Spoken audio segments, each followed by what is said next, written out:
Morning সকলকে। সকাল সকাল আর একটা নতুন ব্লগ নিয়ে চলে এসেছি। তো বেশ কয়েকদিন আগেই আমি চলে এসেছি রামপুরহাটে, তো তারপরেই বেরিয়ে পড়েছি ঘুরু করতে। আজকে হচ্ছে একটু বেরোচ্ছি, একটা নতুন জায়গায় যাচ্ছি, তাই ভাবলাম যে একটা ভিডিও করে নিই, তোমাদের সাথে ব্যাপারটা পুরো শেয়ার করি। তো আমার শাশুড়ি মা এসেছেন এবং সাথে আমার মাসিমণিরাও এসেছেন, তো সবাই মিলেই আমরা ঘুরতে যাচ্ছি। তো এখন আমরা যাচ্ছি স্টেশনের দিকে, কারণ মাসিমণিরা ওয়েট করছে আমাদের জন্য, ওনারা আগেই পৌঁছে গেছেন। তো আমরা এখন যাচ্ছি, আমাদের বাড়ি থেকে মিনিট 5 লাগে। তো এই যে দেখতে পাচ্ছ সব মাসিমণিরা এখন বসে আছে, আমরা এখন ট্রেনের জন্য ওয়েট করছি।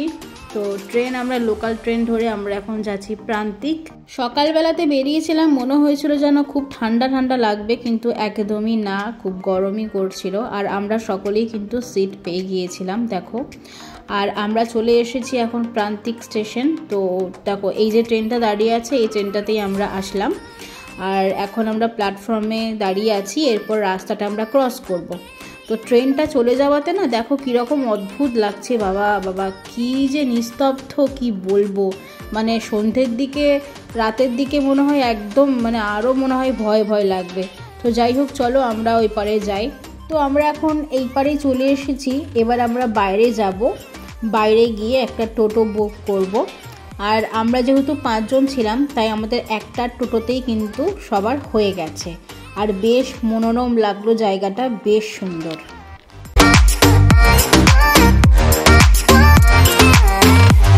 দেখতে দেখতে আমরা পৌঁছে গেলাম কঙ্কালীতলা। বেশ এক্সাইটেড লাগছিল, কারণ আমি লাইফে ফার্স্ট টাইম এলাম এখানে। অনেক দিন ধরেই ভাবছিলাম আসবো করে, কারণ এখান থেকে আমার দেশের বাড়ি আর আমার মামার বাড়ি যাওয়া খুব সুবিধা। মাত্র 1 ঘন্টা করে সময় লাগে, মামার বাড়ি যেতেও সময় লাগে এবং আমার নিজের দেশের বাড়ি যেতেও সময় লাগে। তো সবার মুখে শুনেছিলাম যে কঙ্কালীতলা, তো কখনো আমার আসা হয়নি সেভাবে। তো এখন আমার হলো, আর ভীষণ ভালো লাগছে। তো চলো বেশি বকবক না করে ভেতরে যাওয়া যাক।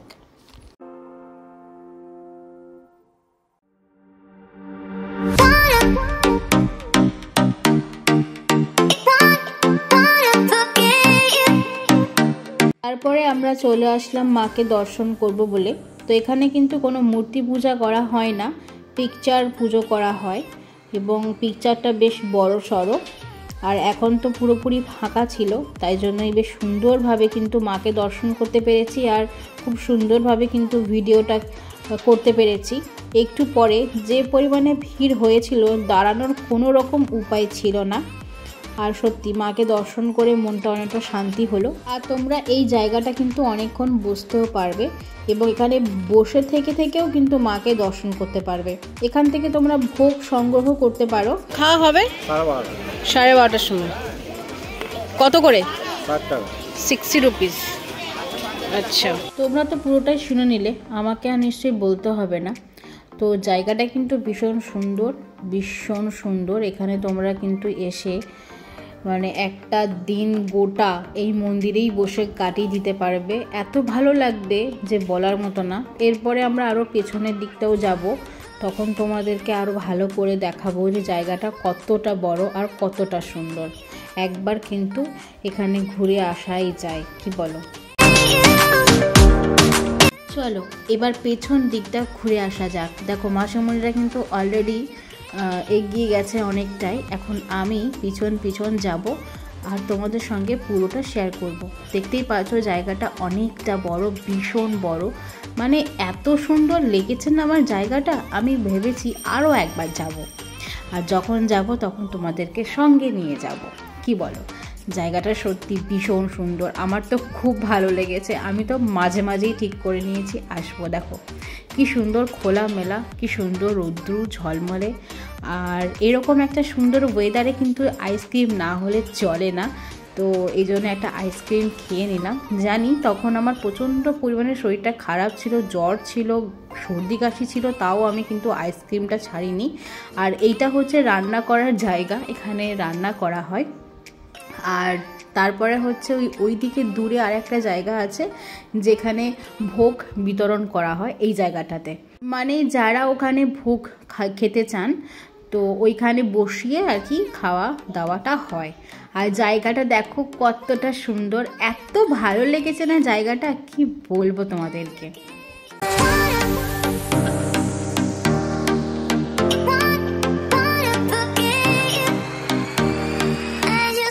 তারপরে একটা জিনিস আমি লক্ষ্য করলাম যে মায়ের কোথায় কোন অঙ্গ খণ্ড খণ্ড হয়ে পড়েছে সেটা পুরো সুন্দরভাবে দেখো ছবি এঁকে এঁকে এবং নামগুলো উল্লেখ করা আছে।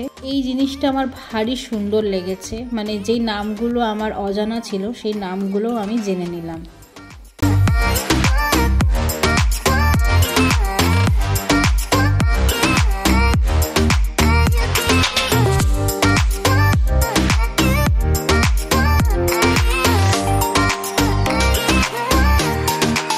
তারপরে আমরা চলে আসলাম ঘাট দেখব বলে। ঠিক মন্দিরের একদম পাশেই রয়েছে কিন্তু, তো জায়গাটা কিন্তু সত্যি খুব সুন্দর আর একদম পুরো শ্যাওলা হয়ে গেছে, সবুজ সবুজ হয়ে গেছে, দেখে মনে হচ্ছিল মাঠ, কিন্তু না, এখানে জল আছে।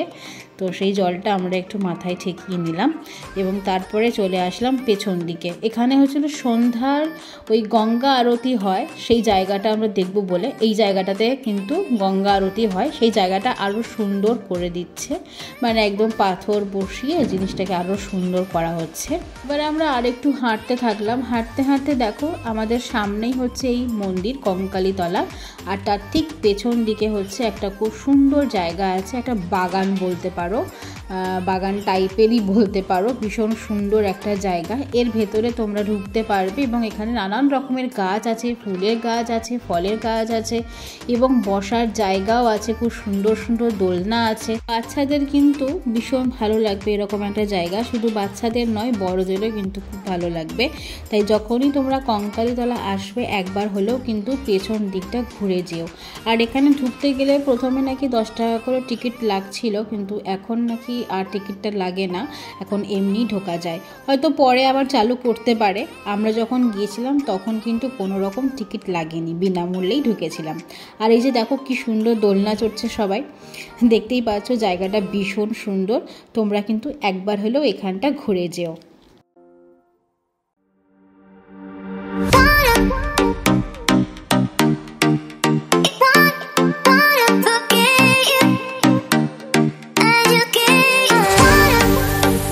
সবাই যখন দোল খাচ্ছে তাহলে আমি কেন বাদ যাই, তাই আমিও কিন্তু একটু বসে পড়লাম। আর কি যে আরাম লাগছিল, উঠতে আর একদমই ইচ্ছা করছিল না, তাই ভেবেছি আমিও একটা ওই রকম টাইপের সুন্দর দোলনা কিনবো।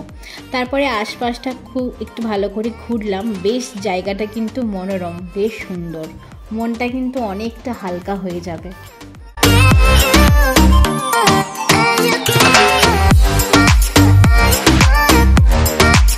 তারপরে আমরা এই দিকটাতে চলে আসলাম, এখানে কিছু ফলের বাগান আছে, যেমন পেয়ারা বাগান আছে, তারপরে হচ্ছে সবেদা বাগান আছে, এরকমভাবে পরপর পরপর আছে, তাই এইগুলো একটু ভালো করে ঘুরেও নিলাম।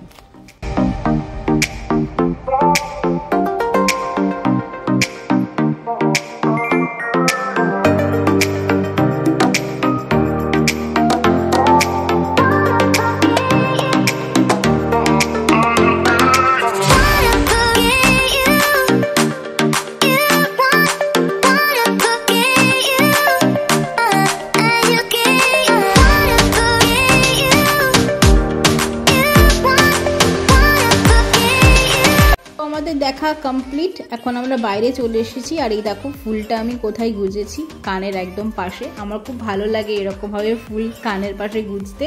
তো তারপরে আমরা ব্রেকফাস্ট করে নিলাম, কঙ্কালীতলা থেকেই আমরা ব্রেকফাস্ট করলাম। এখানে প্রচুর মিষ্টির দোকান আছে যেখান থেকে তোমরা ব্রেকফাস্টটা আরামসে করতে পারবে। তো এখানে ঘুগনি ছিল, তো মোটামুটি খেতে ছিল, খুব একটা বেশি ভালো লাগেনি খেতে। তো তারপরে আমরা এখন যাচ্ছি সোনাঝুরির উদ্দেশ্যে। তো চলো তাহলে সোনাঝুরি যাওয়া যাক।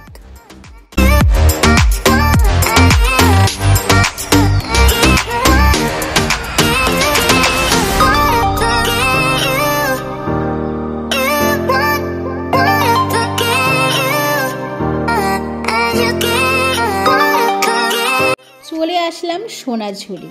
আমি জীবনে প্রথম সোনাঝুরিতে আসলাম। অনেক দিন ধরে ভেবেছি যে আসবো অমিতের সাথে, কিন্তু আর আসা হয়ে ওঠেনি। আমার বাড়ির থেকে কিন্তু বেশিক্ষণ লাগে না সোনাঝুরি আসতে, কিন্তু তাও আমার আসা হয়নি। তো যাই হোক, তো ফাইনালি আমি চলে আসলাম। তো যেহেতু আমাদের হাতে অনেকটা সময় ছিল, তাই আমরা ডিসাইড করলাম যে সোনাঝুরি যাব। তাই আমরা ওই কঙ্কালীতলা থেকে ডাইরেক্ট একটা টোটো বুক করে আমরা সোনাঝুরি চলে আসলাম। তোমরাও কিন্তু একটু এভাবে কথোপকথন করে নিয়ে কিন্তু তোমরা ডাইরেক্ট চলে আসতে পারো। প্রথমে ঢুকতেই যেটা আমার খুব ভালো লাগলো, এই সাঁওতাল ডান্স, যেটা আমি ভীষণ ভালোবাসি। আমাকে রিকোয়েস্ট করেছিল ডান্স করার জন্য, কিন্তু আমি দেখলাম যে পরে করব, এই তো সবে আসলাম, আর একটু ঘোরাফেরা করি তারপরে ডান্স করব। তো চলো তাহলে এদিক ওদিক করে ঘুরি। এত দোকানপাট, কি বলবো তোমাদেরকে, কোনটা ছেড়ে যে কোনটা দেখবো মানে ভাবা যায়নি। আর অনেক কিছু কিনবো বলে ভেবে রেখেছিলাম, কিন্তু এইবারটা কোনো কিছুই আমি সেরকমভাবে কিনিনি। জাস্ট আমি ভালো করে সব কিছু দেখে নিলাম। পরের বারে এসে কিন্তু আমি অনেক কিছু কিনবো বলে ডিসাইড করে নিয়েছি। যাই বলো না কেন, কালেকশন কিন্তু ভীষণ সুন্দর, ভীষণ। আমার তো খুব সুন্দর লেগেছে শাড়িগুলো, কুর্তিগুলো এবং ছেলেদের যে সমস্ত পায়জামা এবং পাঞ্জাবি। তো দেখতে দেখতে আমার মাথাটা একদম পুরো ঘুরে গিয়েছিল। তখনও ভাবছিলাম যে কি নেব, বেশ অনেক ভাবনায় পড়ে গেছিলাম, বেশ চিন্তায় পড়ে গেছিলাম। তারপরে ভাবলাম যে ঠিক আছে চলো, এইবারটা নাইবার নিলাম, পরের বারে এসে কিন্তু আমি সত্যিই নেব, অনেক কিছু নেব।